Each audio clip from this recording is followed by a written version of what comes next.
Today we're going to talk about identity in 6 degrees. The question is, who are you? Are you your body? How good looking you are?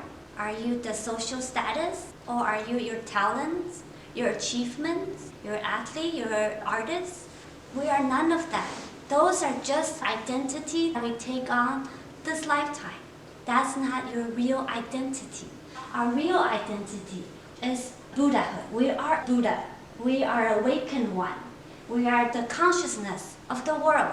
First, it's called identity in principle. Before any cultivation, we have to know that everybody is a Buddha in principle. Even a criminal, a dog, or even an ant. They are Buddha.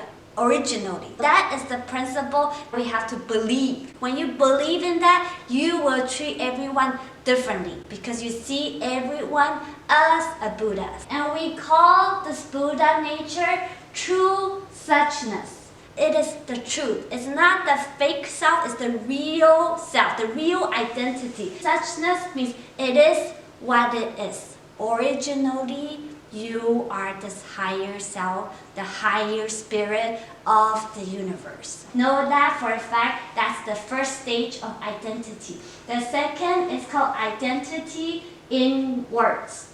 This is when you never heard about Buddhism or any of the Dharma, which is Buddha's teaching. At this stage, you actually hear about Buddha's teaching. He kind of confirms that we are the same as he is. He is the awakened one. We are not anything less than he is. He's not anything higher than we are. We are all the same. We're all equal in our nature and we're all the perfect self. So know that in words, which means you believe in the teaching. When you start listening to Buddha's teaching, you will be amazed. I wish I learned this when I was little. Then I will lead a different life because I will know so much more. Not just like a scholar, like philosophy or a psychology. It's not just a study that you read about. You practice into your own life and you change your whole existence. Know that identify yourself as the Buddha in words, which means in Buddha's teaching. And then we will come into the third stage, identity in contemplative. That means not only do we hear about the Dharma that confirms that we have the Buddha nature, the higher self, we start practicing by meditating. Contemplative means we are aware of our thoughts. None of us are really conscious every day of our thoughts. But what if every moment, just like you're breathing, you're conscious, you're aware of all your thoughts. Change your life for the better. Let go of the idea of the self and the ego, because the ego is the opposite of our true suchness. When you're full of the self and the ego, my thinking and my judgment of the world, you lose your true suchness. You live a life in misery.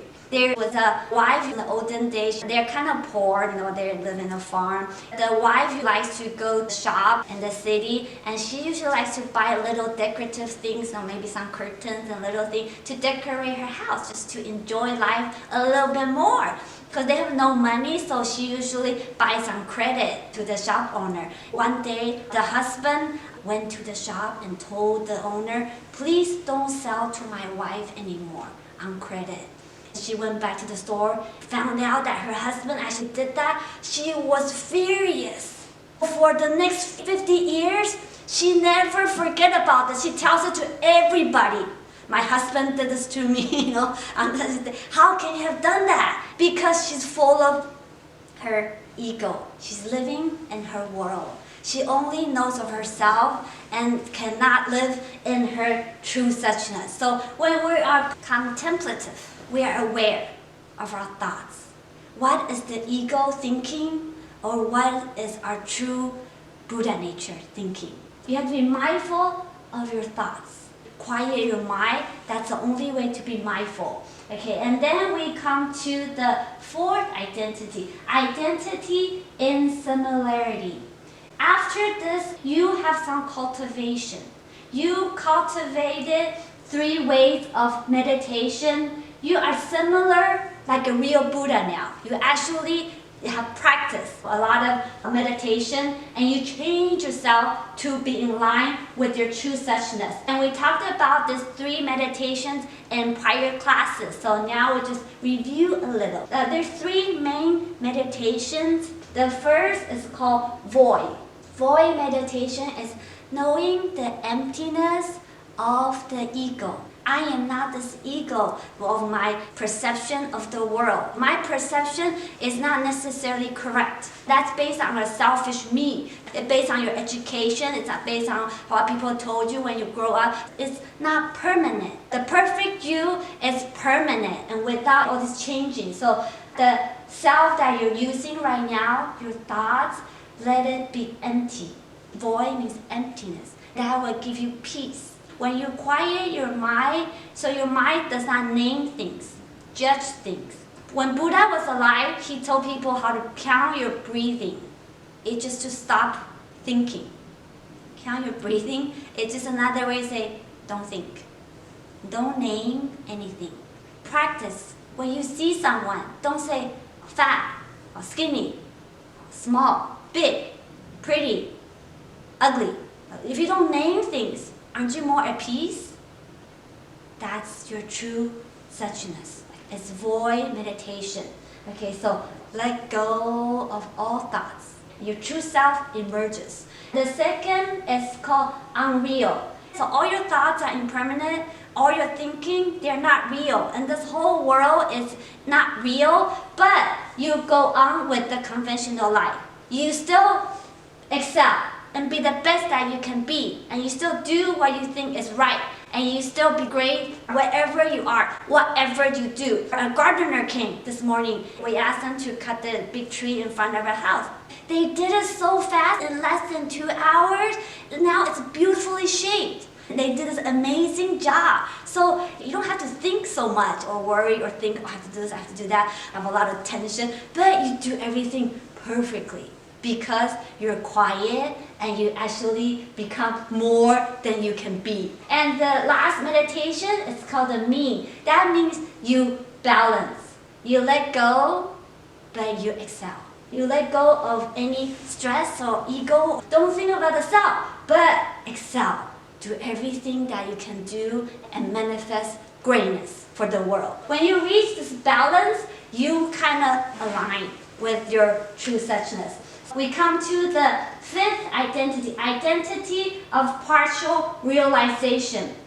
After the meditation, you get rid of all your delusions of the mind and you partially become a real Buddha. You get rid of all your wandering thoughts. At this level, you do not think, but you know everything. Buddha does not think, but he knows everything that's going on. In the sutra, it says how many drops of rain in this world he knows because he doesn't think. He does have no idea of the self, but he knows everything. When you come to this level, you are almost a Buddha.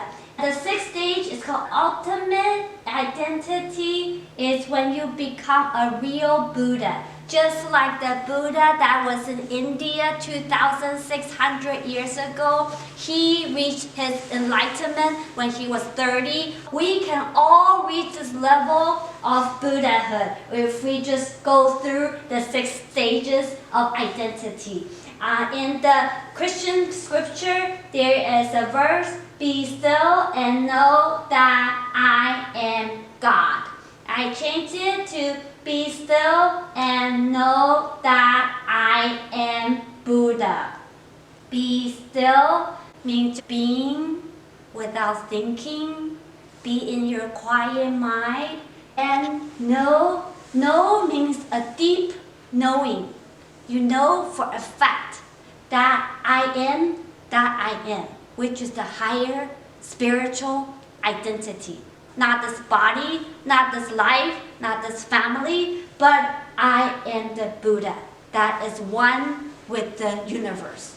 All our Buddha nature is one nature. All of us has one Buddha nature, and that's formless and perfect and complete. Okay, so that's the lesson for today, to confirm that we are all Buddha and we can all reach awakening and enlightenment. Okay, thank you for listening. Amitofo.